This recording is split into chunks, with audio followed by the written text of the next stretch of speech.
शाम सूरज को ढलना सिखाती है, समय परवाने को जलना सिखाती है। ठोकर तो इंसान के जीवन में आते रहते हैं मेरे दोस्त, लेकिन ठोकर ही इंसान को चलना सिखाती है। नमस्कार दोस्तों, आप लोगों का स्वागत है आप लोगों का अपना यूट्यूब चैनल प्ले मैथ्स 1 पर। तो जैसा कि अपन लोग इससे पिछले क्लास में चर्चा कर लिए थे, सह संख्या जुड़वा अभाज्य संख्या तक हो गया था। अब इससे आगे अपन लोग चर्चा करेंगे पूर्णांक संख्या यानी कि इंटीजर्स नंबर। तो हम वो सब का डिफिनेशन लिखा दिए थे, उसमें स्टार पॉइंट भी लिखा दिए थे।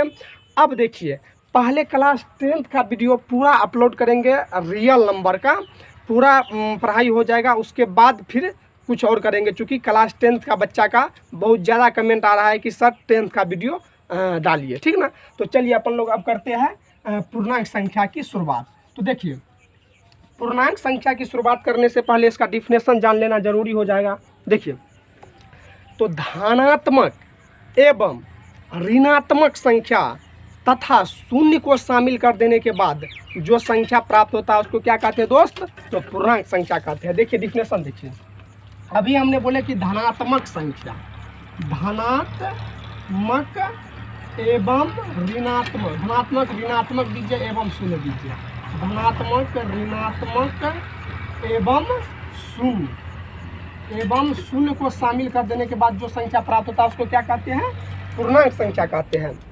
या पूर्ण संख्या के समूह में ऋणात्मक प्राकृत संख्या को शामिल कर देने के बाद जो संख्या प्राप्त होता है उसको क्या कहते हैं? पूर्णांक संख्या कहते हैं। देखिए, अब समझिए कि पूर्णांक संख्या क्या होता है क्या नहीं। अभी हमने बताया कि धनात्मक, धनात्मक कहने का मतलब फायदा वाला चीज़ यानी कि प्लस वाला, और ऋणात्मक, ऋणात्मक कहने का मतलब कि माइनस वाला यानी कि घाटा वाला, और शून्य तो जानबे करते हैं ना फायदा हो ना घाटा हो तो वही हो जाएगा शून्य। देखिए जैसे इसका हम बता रहे हैं क्या है क्या नहीं। देखिए, जीरो तो रहबे करेगा जीरो, और धनात्मक कहने का मतलब प्लस वाला, तो 1 2 3 4 5 6 7 डॉट डॉट डॉट डॉट तक चले जाएगा। तो ये आ गया प्लस वाला यानी कि धनात्मक, धनात्मक। अब आता है ऋणात्मक, तो ऋणात्मक हो जाता है माइनस वाला यानी कि घाटा वाला चीज़। तो देखिए ऋणात्मक क्या होता है, इसी में लगा देंगे -1 -2 -3 -4 डॉट डॉट डॉट तक जाते रहेगा इधर। देखिए, तो ये हो गया पूर्णांक संख्या की परिभाषा। अभी हम दूसरा परिभाषा आप लोगों को बताएं कि यहाँ से यहाँ तक देखिए कौन संख्या हो गया, गौर से थोड़ा देखिएगा।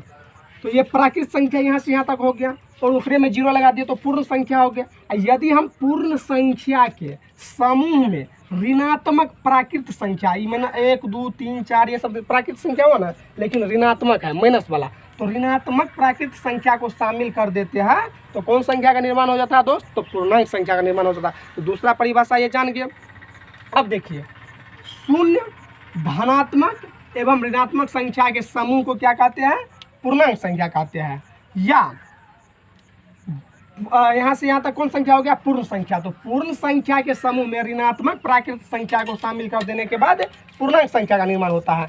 अब जरा आप लोग गौर से सोचिएगा कि यदि हम सबसे बड़ा पूर्णांक संख्या की बात करें यानी कि सबसे बड़ा पूर्णांक संख्या, तो देखिए 7 8 जाएगा, 9 जाएगा, 10 जाएगा, 11 12 यानी कि अनंत तक चला जाएगा। तो सबसे बड़ को पूर्णांक संख्या नहीं निकाल सकते हैं, अनंत हो जाएगा। और यदि अपन लोग सबसे छोटका की बात करें तो मान के चलिए पहले 1 टका घाटा है, फिर चला गया 2 टका घाटा पर, फिर 3 टका, तो जितना घाटा लगेगा जितना कर्जा रहेगा उतना छोटा होते जाएंगे ना अपन लोग। तो देखिए, यदि 1 टका कर्जा तो थोड़ा कम छोटा, 2 टका कर्जा तो और छोटा, 3 टका कर्जा तो और छोटा, 4 टका कर्जा तो और छोटा, इसी तरह से 5 6 7 8, मतलब जितना इधर जाएंगे तो माइनस में जाएंगे यानी कि कर्जा लेते जाएंगे। तो वहाँ अनंत कर्जा यदि ले लेंगे तो बहुत छोटा हो जाएंगे।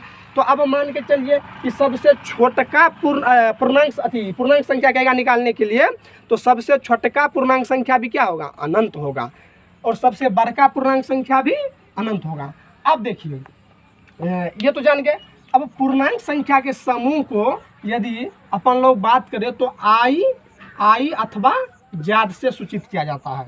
जैसे कि हमने प्राकृत संख्या के समूह को बोले थे अंश से किया जाता है, पूर्ण संख्या को W से किया जाता है, उसी तरह से इसको आई अथवा ज्याद से सूचित किया जाता है। अब कोई संख्या को सूचित नहीं किया गणितज्ञों ने तो वो उसका गलती है, मेरा गलती नहीं है। तो इसलिए सम संख्या को किसको सूचित किया जाता है, सम संख्या को, ये सब नहीं बताए। तो इसको किया जाता है पूर्णांक संख्या को आई अथवा जेड से, तो वो अपन लोग जान लीजिए। अब देखिए पूर्णांक संख्या हो गया।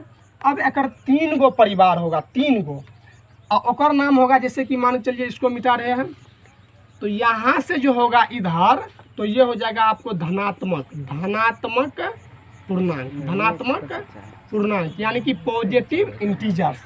और यहाँ से इधर जो हो जाएगा, ये आपको हो जाएगा ऋणात्मक पूर्णांक यानी कि निगेटिव इंटीजर्स, ऋणात्मक पूर्णांक यानी कि निगेटिव इंटीजर्स। और ये बेचारा जो है अकेला, ये बेचारा अकेला है, और एक नाम रह जाएगा शून्य पूर्णांक यानी कि कौन चीज, जीरो इंटीजर्स, इंग्लिश में यदि बोले तो जीरो इंटीजर्स। और ये हो जाएगा धनात्मक पूर्णांक, ये हो जाएगा ऋणात्मक पूर्णांक, ये हो जाएगा शून्य पूर्णांक। अब देखिए बारी बारी से सब पूर्णांक का हम डिफिनेशन बोल देते हैं, ठीक ना। आप लोग वीडियो को रोक करके पॉज करके लिख लीजिएगा, ठीक ना। तो चलिए बोलते हैं। अब अपन लोग चर्चा करते हैं किसका, धनात्मक पूर्णांक का। तो देखिए ऐसा पूर्णांक, धनात्मक पूर्णांक है तो पूर्णांक ही होगा, तो ऐसा पूर्णांक जो न ऋणात्मक हो और न शून्य हो। और जब न शून्य होगा न ऋणात्मक होगा तो सिंपल सी बात है धनात्मक ही होगा, ठीक है ना। तो धनात्मक पूर्णांक का जैसे कि यदि बात करें तो अलग में बता देते हैं, जैसे धनात्मक पूर्णांक का 1 2 3 4 5 6 ये सब डॉट डॉट डॉट। अब देखिए ऋणात्मक पूर्णांक की यदि बात करें अपन लोग, तो देखिए ऋणात्मक पूर्णांक क्या हो जाएगा, जो न धनात्मक हो और न शून्य हो। ऋणात्मक पूर्णांक का क्या हो जाएगा, जो न धनात्मक हो और न शून्य। तो सिंपल सी बात है भाई कि ऋणात्मक पूर्णांक ही होगा। अक्कर जैसे कि बात करें तो बस यहाँ से इधर उठा लेना है, -1 -2 -3, यहाँ से डॉट डॉट डॉट डॉट तक चला जाएगा। अब देखिए शून्य पूर्णांक की परिभाषा की बात करें तो शून्य पूर्णांक क्या हो जाएगा, देखिए जो पूर्णांक न धनात्मक हो और न ऋणात्मक हो, न धनात्मक होगा न ऋणात्मक होगा तो शून्य ही न होगा, है कि दूसरा हो जाएगा, शून्य ही होगा। जब न धनात्मक होगा न ऋणात्मक होगा तो शून्य ही होगा, ठीक ना। तो शून्य पूर्णांक हो गया, धनात्मक पूर्णांक हो गया, ऋणात्मक पूर्णांक हो गया। डिफिनेशन सबका लगभग बता दिए, जैसे भी एक्सप्लेन कर दिए। अब आप लोगों से पूछ देगा कि अरे भाई सबसे बड़का धनात्मक पूर्णांक क्या होगा, तो वही बात, सबसे बड़का धनात्मक क्या होगा, अनंत होगा, या नहीं उसको नहीं निकाल सकते हैं। और सबसे छोटका धनात्मक पूर्णांक क्या होगा, तो यही 1 होगा, ठीक ना। जो सबसे छोटका प्राकृत संख्या होता है वही सबसे छोटका धनात्मक पूर्णांक 1 होगा, ठीक ना। और कह देगा कि ऋणात्मक पूर्णांक में सबसे बड़का ऋणात्मक पूर्णांक क्या होगा, तो अब इसमें भी कहिएगा कि आप लोग अनंत होगा, नहीं इसमें अनंत नहीं होगा, इसको थोड़ा गौर से सोचिएगा। सबसे बड़ा, तो इसको लिख भी देते हैं क्योंकि इसमें बच्चा कन्फ्यूज आ जाता है। सबसे बड़ा ऋणात्मक पूर्णांक क्या हो जाएगा, ऋणात्मक पूर्णांक -1 हो जाएगा। सबसे बड़ा ऋणात्मक पूर्णांक क्या हो जाएगा, -1 होगा। सबसे बड़ा होगा -1, और सबसे छोटा निकालना अनंत है। सबसे छोटा ऋणात्मक पूर्णांक अनंत होता है। सबसे छोटा ऋणात्मक पूर्णांक क्या होता है, अनंत होता है। अब समझिए थोड़ा कैसे होगा सबसे बड़का 1 का कैसे होगा निकालना, ये अनंत होगा। देखिए अब मान के चलिए कोनो आदमी है, ठीक ना, समझिए थोड़ा गौर से समझिए। ओकरा पास 1 टका कर्जा है, ठीक ना। यदि 1 टका कर्जा रहेगा और किसी आदमी के पास 2 टका कर्जा है, तो जिसको ज़्यादा कर्जा है उसको वो ना ज़्यादा घाटा में रहेगा। या मान के लिए इसके पास 1 टका कर्जा है, इसके पास 2 है, इसके पास 3 है, और 4 5 6 7 जो आगे बढ़ेंगे तो अपना लोग को क्या होते जाएगा, कर्जा होते जाएगा।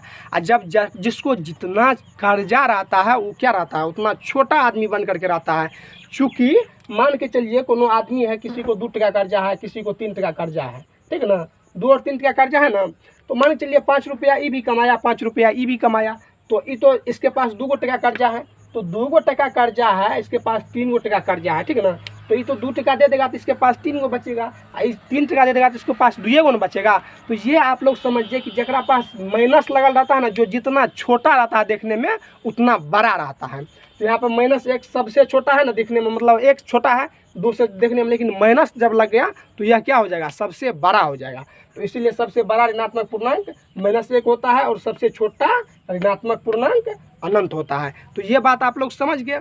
अब शून्य पूर्णांक का डिफिनेशन लगा दिए, वो बेचारा जब अकेले है तो उसमें क्या होगा क्या नहीं आप लोग जान ही सकते हैं। सबसे बड़ा भी वहीं, छोटा भी वहीं, सब कुछ वहीं।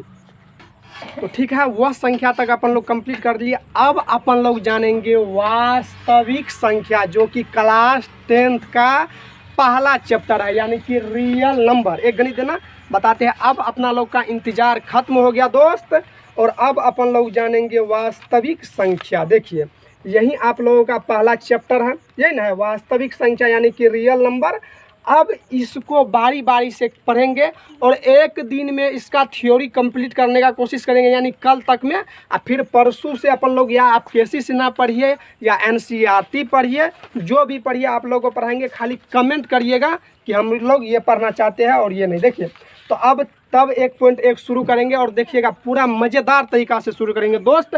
चूँकि हमने गणित का डिफिनेशन ही लिखाया है कि गणित एक खेल है, उसके साथ खेलेंगे। और जब खेलेंगे, जब सवाल बनने लगेगा दोस्त, तो बहुत मज़ा आने लगेगा। देखिए तो अब चलते हैं अपन लोग कौन संख्या पर, वास्तविक संख्या पर, ठीक है ना। तो अब देखिए जानिए कि वास्तविक संख्या होता क्या है।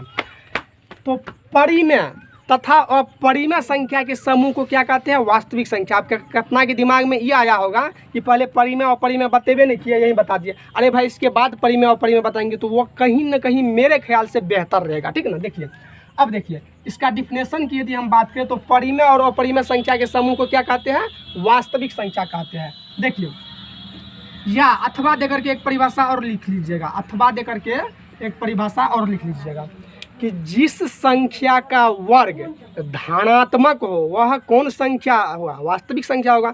जिस संख्या का वर्ग धनात्मक हो वह संख्या वास्तविक होगा। यानी कि रियल में यानी कि वास्तव में जितना संख्या है दुनिया में सब वास्तविक संख्या। और एक हो जाता है काल्पनिक संख्या, इमेजिनरी नंबर, जिसका की चर्चा हम अपन लोग नहीं करना है, 10वां में नहीं करना है, उससे आगे करना है, ठीक है ना। तो देखिए अब अपन लोग चलते हैं वास्तविक संख्या यानी कि रियल नंबर के। तो अभी हमने दूसरा परिभाषा बताया कि जिसका वर्ग धनात्मक हो। तो अब देखिए जैसे देखिए इसका वास्तविक संख्या का, जैसे देखिए √2 है ना, √3 है ना, -5 है ना, -10 है ना, कोई दिक्कत नहीं है। ये सब कौन संख्या होगा, वास्तविक संख्या। अब यदि हम एक वर्ग करेंगे तो वर्ग आप लोग जानते होंगे, जगह पावर की हो 2 पावर हो, तो 2 पावर वाला वर्ग जानते ही होंगे। अब देखिए इसका पावर यदि अपन लोग 2 करेंगे तो 2 का √2 का दो बार गुना करेंगे। देखिए √2 गुना √2 क्या हो जाएगा, 2 हो जाएगा, कोई दिक्कत। तो ये धनात्मक है ऋणात्मक, यहाँ पर ऋणात्मक लगल है, नहीं है धनात्मक है, तो ये कौन होगा, वास्तविक संख्या हो जाएगा। अब देखिए √3 का स्क्वायर यदि अपन लोग करेंगे तो √3 गुना √3 क्या हो जाएगा, 3 हो जाएगा, रूट से फ्री। तो अब यह √3 क्या है, 3 रूट से फ्री है, यानी कि आज़ाद है। तो ये प्लस वाला है कि माइनस वाला, प्लस वाला है ना, तो यह हो जाएगा वास्तविक संख्या। यानी कि दुनिया में जो भी संख्या मेरे दोस्त वह कौन है, वास्तविक संख्या है। तो जान गए। अब वास्तविक संख्या के बेटा बेटी कहिए कि जो कहिए वो परिमेय और अपरिमेय के बारे में अपन लोग चर्चा करते हैं। उसके बाद यूक्लिड विभाजन एल्गोरिथम प्रमेय का बता करके चैप्टर शुरू कर दिया जाएगा आप लोगों को। लेकिन थ्योरी जानना जरूरी है, चूँकि ऑब्जेक्टिव पूछ देगा आप लोगों को, ठीक है ना। तो अभी वास्तविक संख्या जान गए, इसका 2 डिफिनेशन लिख लीजिए, एक बार फिर बोल देते हैं। परिमेय तथा अपरिमेय संख्या के समूह को वास्तविक संख्या कहते हैं, या जिस संख्या का वर्ग धनात्मक पूर्णांक हो वह कौन संख्या कहलाएगा, वास्तविक संख्या कहलाएगा, ठीक है ना। अब देखिए वास्तविक हो गया। अब वास्तविक संख्या का 2 प्रकार है, स्टार देकर के लिख लेना है। वास्तविक संख्या 2 प्रकार के होते हैं। यहाँ पे वास्तविक संख्या 2 प्रकार के होते हैं, उतना नहीं लिखेंगे। 1 नंबर में दे देना है परिमेय संख्या, 1 नंबर में दे देना है क्या, परिमेय संख्या, और दूसरा नंबर में दे देना है अपरिमेय संख्या, और दूसरा नंबर में दे देना है अपरिमेय संख्या, ठीक है ना। अब देखिए परिमेय संख्या का अंग्रेजी होता है rational number, RATIONAL, rational, NUMBER, rational number. और अपरिमेय संख्या को होता है IRRATIONAL, इरेशनल नंबर, NUMBER। अब देखिए परिमेय और अपरिमेय जान गए। अब दोनों का बारी बारी से अपन लोग डिफिनेशन जानेंगे कि परिमेय संख्या क्या होता है और अपरिमेय संख्या क्या होता है। तो पहले अपरिमेय को मिटा देते हैं ऐसे करके, देखिए मिटा दिया। अब पहले जान लेते हैं कि परिमेय संख्या क्या होता है। तो देखिए परिमेय संख्या कौन होगा, ऐसा संख्या जिसे P/Q के रूप में लिखा जाए। P/Q कहने का मतलब भिन्न के रूप में, P/Q कहने का मतलब क्या, भिन्न के रूप में लिखा जाए।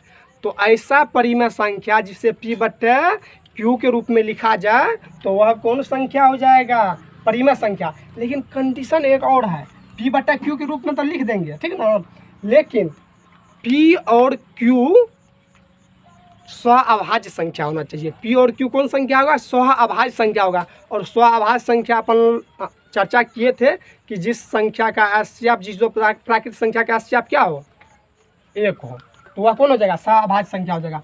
तो इसका भी डिफिनेशन जान सकते हैं अपन लोग। फिर से देखिए, परिमेय संख्या ऐसा दो प्राकृतिक संख्या जिसे P बटा Q के रूप में लिखा जा सके उसको क्या कहते हैं, परिमेय संख्या कहते हैं, ठीक है ना। तो अब देखिए P बटा Q है ना, और यहाँ पर देखिए यदि जैसे कि 8 बटा 9 है, P बटा Q के रूप में है, 10 बटा 20 है, और क्या, तो यहाँ पे Q का जो मान है ना, एकर मान 0 नहीं होना चाहिए दोस्त। यदि एकर मान अपन लोग 0 कर देंगे तो फिर मामला पलट जाएगा। देखिए यदि हम Q का मान यहाँ पे 0 कर देते, 10 बटा 0 है ना, तो अब 0 से यदि हम भाग देंगे इसमें तो अपरिभाषित हो जाएगा, तब तो अगर कोनो परिभाषा नहीं बनेगा। इसीलिए Q बराबर 0 नहीं होना चाहिए, ठीक ना। या मान के लिए अब 0 में यदि 10 से भाग देंगे तो ये परिमेय संख्या है, ये संभव है, क्योंकि कोनो भी संख्या में 0 में कोनो भी संख्या से भाग देने पर क्या होता है, 0 में कोनो भी संख्या से भाग देने पर 0 होगा, और 0 में कोनो भी संख्या को गुना करने पर 0 होगा। जैसा कि आप लोग जानते हैं कि थोड़ा बाहर में आज वीडियो बना रहे हैं, ठीक है ना, तो बारिश हो रही है, तो परिमेय संख्या तो जान गए, थोड़ा और एक्सप्लेन करके अभी रोकेंगे क्लास को, उसके बाद कल चर्चा करेंगे। देखिए अब शुद्ध परिमेय संख्या और अशुद्ध परिमेय संख्या पर आते हैं कि शुद्ध कौन होगा। अब जैसे देखिए 20 बटा 5 है, तो ये परिमेय संख्या तो है लेकिन शुद्ध नहीं है। अब अगर देखिए तो ये तो P बटा Q ग्रुप में है, ये है, Q 0 नहीं है, कोई दिक्कत नहीं है।